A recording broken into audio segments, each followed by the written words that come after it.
اعوذ باللہ من الشیطان الرجیم بسم اللہ الرحمن الرحیم اللہ الذی خلقکم من ضعف ثم جعل من بعد ضعف قوة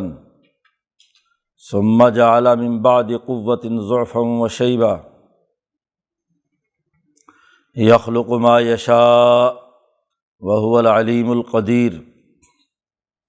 وَيَوْمَ تَقُومُ السَّاعَةُ يُقْسِمُ الْمُجْرِمُونَ مَا لَبِثُوا غَيْرَ سَاعَةٍ كَذَلِكَ كَانُوا يُؤْفَكُونَ وَقَالَ الَّذِينَ أُوتُوا الْعِلْمَ وَالْإِيمَانَ لَقَدْ لَبِثْتُمْ فِي كِتَابِ اللَّهِ إِلَى يَوْمِ الْبَعْثِ فَهَذَا يَوْمُ الْبَعْثِ وَلَكِنَّكُمْ كُنْتُمْ لَا تَعْلَمُونَ فَيَوْمَئِذٍ لَا يَنفَعُ الَّذِينَ ظَلَمُوا مَعْذِرَتُهُمْ وَلَا هُمْ يُسْتَعْتَبُونَ وَلَقَدْ ضَرَبْنَا لِلنَّاسِ فِي هَذَا الْقُرْآنِ مِنْ كُلِّ مَثَلٍ وَلَئِنْ جِئْتَهُمْ بِآيَةٍ لَيَقُولَنَّ الَّذِينَ كَفَرُوا إِنْ أَنْتُمْ إِلَّا مُبْطِلُونَ كَذَلِكَ يَطْبَعُ اللَّهُ عَلَىٰ قُلُوبِ الَّذِينَ لَا يَعْلَمُونَ فاصبر ان وعد اللہ حق ولا یستخفنک الذین لا یوقنون صدق اللہ العظیم۔ یہ سورۃ الروم کا آخری رکوع ہے، سورت کا اختتام ہے۔ آخری اس رکوع میں بھی یہ حقیقت واضح کی گئی ہے کہ انسانی زندگی میں اتار چڑھاؤ آتا رہتا ہے۔ یہ انسان جب پیدا ہوا تو انتہائی کمزور تھا، ماں کے پیٹ سے نکلا تو بہت ہی کمزور، تو ضعف کی حالت میں یہ پیدا ہوا، پھر آہستہ آہستہ بڑا ہوا، جوانی کی منزل پہ پہنچا، طاقت اور قوت آئی، اور پھر جب مزید آگے زندگی بڑھتی ہے تو یہی طاقت اور قوت پھر ضعف کی طرف بدل جاتی ہے، بڑھاپا آتا ہے۔ تو یہ جو ارتقائی سفر ہے، اس میں جب بھی طاقت اور قوت آتی ہے تو اس کے بعد پھر ضعف شروع ہو جاتا ہے۔ تو انسان کمزوری سے پیدا ہوا اور کمزوری پہ اس کی زندگی ختم ہوتی ہے۔ اسے غور و فکر کرنا چاہیے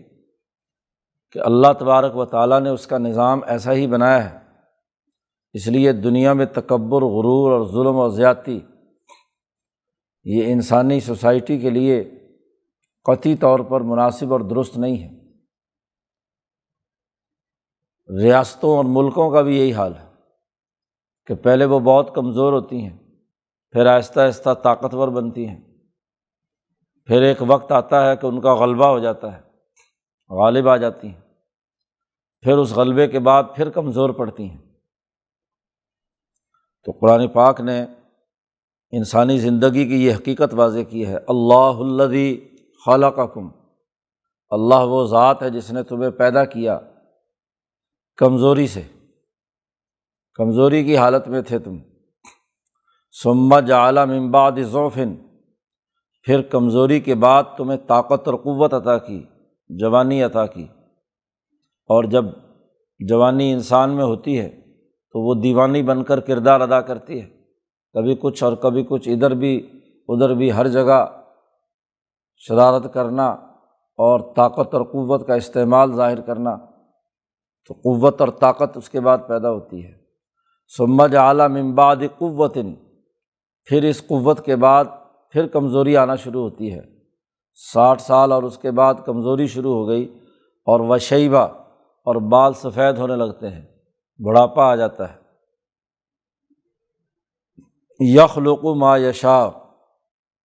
اللہ تعالیٰ پیدا کرتا ہے، بناتا ہے جیسے چاہتا ہے۔ ہر انسان کی ضعف، طاقت اور پھر ضعف اور کمزوری مختلف رنگ لیے ہوئے ہوتی ہے، کسی کی کیسے، کسی کی کسی طریقے سے۔ وَهُوَ الْعَلِيمُ الْقَدِيرُ، اور وہی اللہ ہے جو خوب اچھی طرح جانتا ہے اور پوری قدرت رکھتا ہے، ہر کام اپنی طاقت اور قدرت سے کر سکتا ہے۔ جب یہ قیامت کا دن آئے گا تو یہ مجرم لوگ اس دنیا کی زندگی کے بارے میں کہیں گے کہ ہم تو بہت تھوڑا سا ٹھہرے تھے۔ وَيَوْمَ تَقُومُ السَّاعَةُ، جب قیامت قائم ہوگی تو یقسم المجرمون، مجرم لوگ قسمیں اٹھائیں گے کہ ما لبثوا غیر ساعہ، کہ ہم تو ایک گھڑی ٹھہرے تھے۔ وہاں کی ہولناکی اور وہاں کے خوفناک حالت کو دیکھ کر کہیں گے کہ بڑی جلدی حساب کتاب شروع ہو گیا۔ دنیا میں حالانکہ انہوں نے 50 60 100 سال زندگی بسر کی، لیکن آخرت کی اس دن کی شدت اور اس کی حالت کو دیکھ کر کہیں گے کہ دنیا کی زندگی تو شاید ایک گھڑی تھی، بس ساعہ، 1 گھنٹہ دنیا میں رہے ہم، یا قبر کے اندر 1 گھنٹہ رہے، ما لبثوا غیر ساعہ۔ قرآن کہتا ہے عجیب بات ہے، یہاں دنیا کی 50 60 100 سال کی زندگی بسر کر کے گئے ہیں اور وہاں کہتے ہیں کہ 1 گھنٹہ ٹھہرے۔ کذالک کانوا یؤفکون، ایسے ہی یہ دنیا میں الٹی سیدھی باتیں کرتے تھے۔ دنیا میں جب یہ طاقت اور قوت کے زوم میں تھے تو ظلم کرتے تھے، زیادتی کرتے تھے، اور جب ان کو سمجھایا جاتا تو کہتا بڑا ٹائم پڑا ہے، کوئی نہیں، آخر میں توبہ کر لیں گے، تو ابھی تو کھانے پینے دو، عیاشی کرنے دو، ہاں جی، زیادتی کرنے دو۔ اور وہاں پہنچیں گے تو وہاں چونکہ اب عذاب کی گرفت میں ہیں، اس لیے دنیا کے بارے میں کہیں گے کہ بڑا ٹائم نہیں ملا ہمیں اصلاح اپنے کرنے کا، ہم تو 1 گھنٹہ صرف ٹھہرے۔ تو اللہ پاک کہتا ہے کہ یہ دنیا میں بھی اس طرح کی بہکی باکی باتیں کرتے تھے، فضول اللہ باتیں، آج اسی بنیاد پر کہہ رہے ہیں کہ جی دنیا میں ہم صرف 1 گھنٹہ ٹھہرے،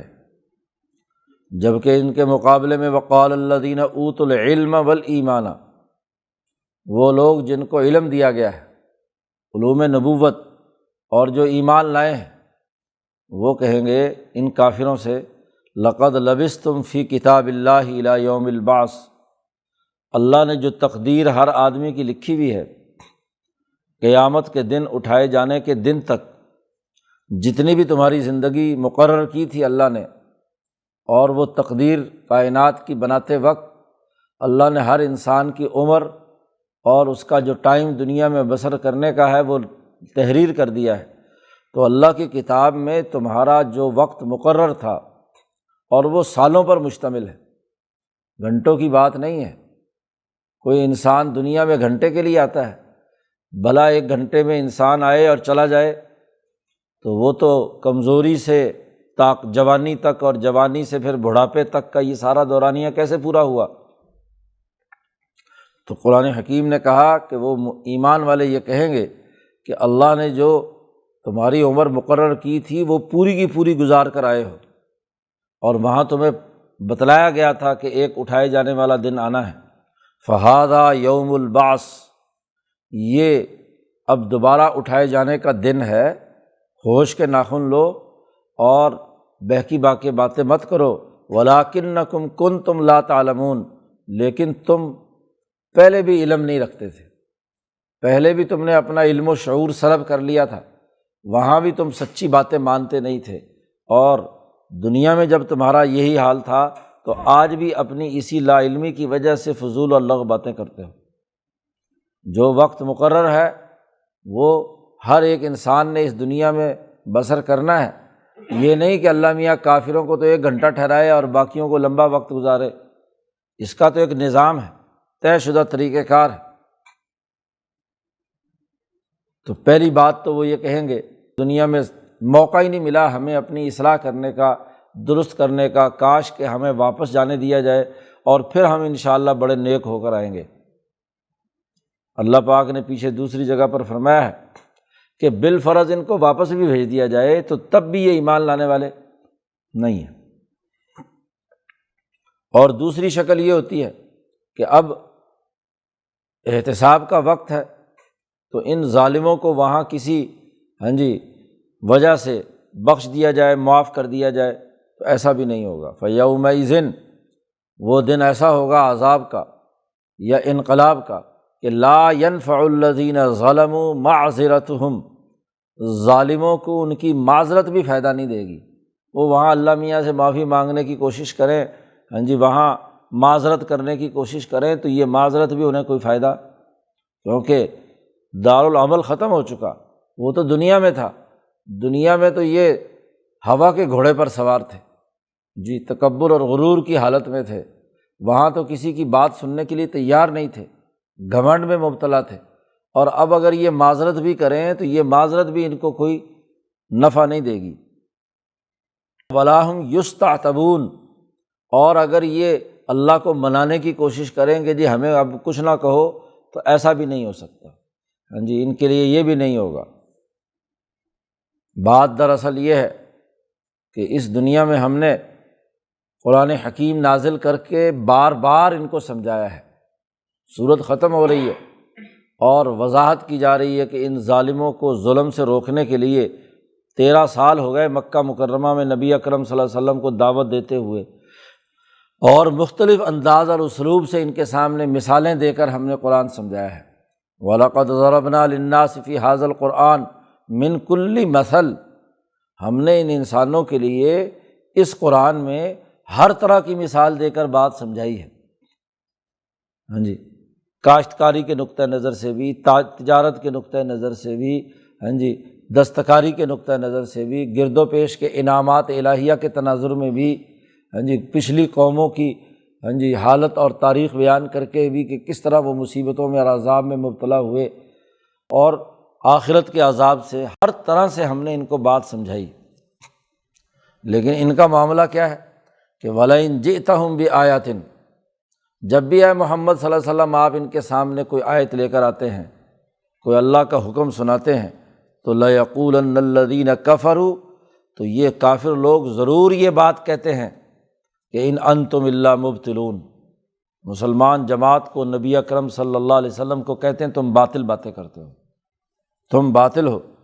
تم نے جھوٹ بولا ہے۔ تو اب دنیا میں ہر طرح کی مثال سے انہیں سمجھا لیا، 12-13 سال مکہ کے گزر چکے، لیکن یہ بات ماننے کے لیے تیار نہیں ہے۔ اللہ پاک کہتے کذالک یطبع اللہ علی قلوب الذین لا یعلمون، جو علم نہیں رکھتے، جاہل لوگ ہیں، ان کے دلوں کو اسی طریقے سے ہم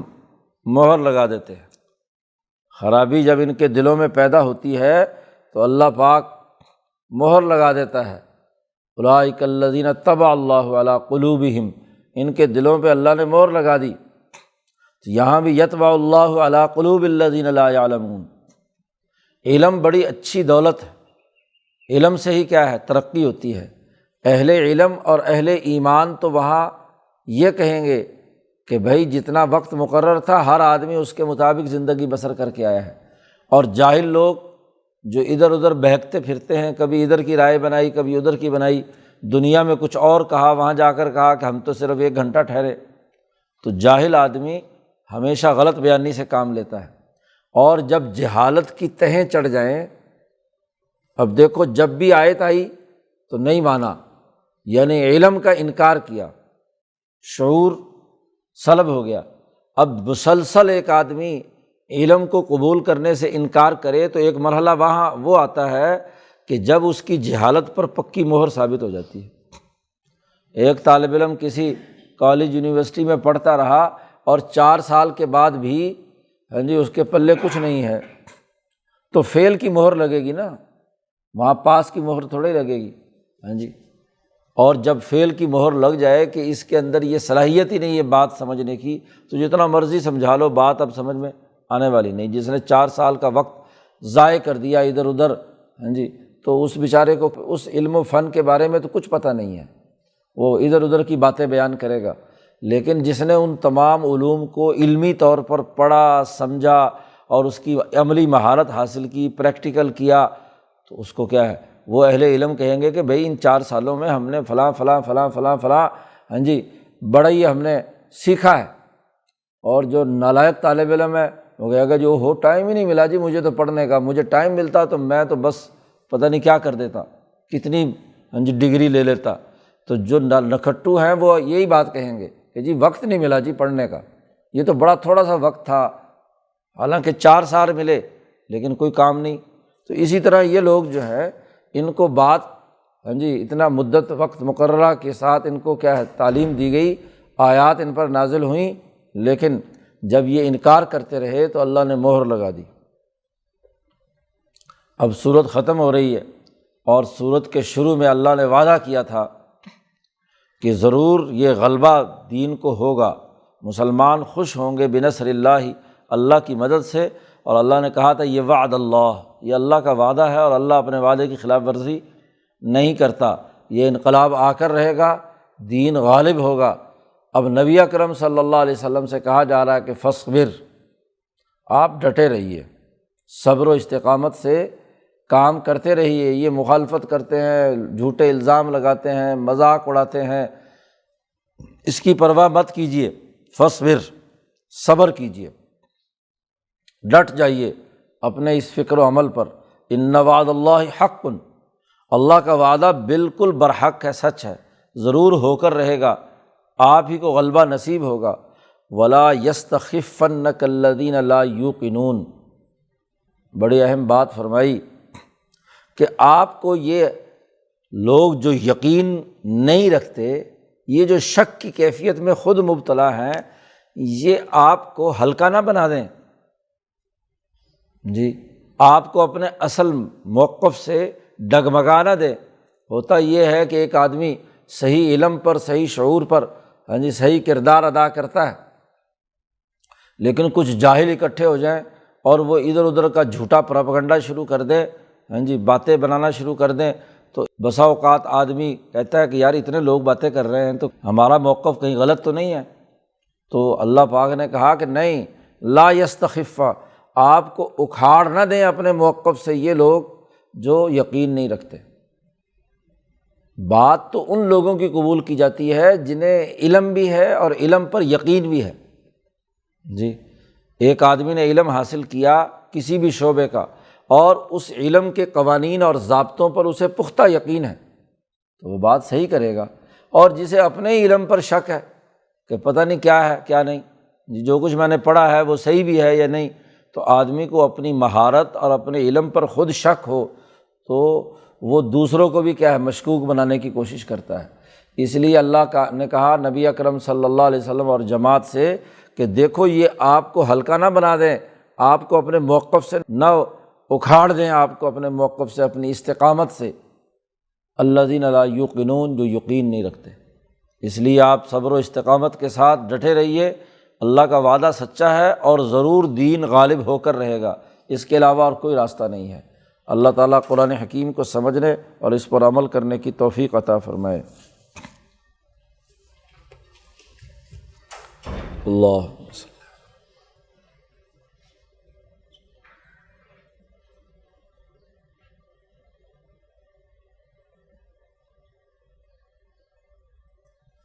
اجمعین۔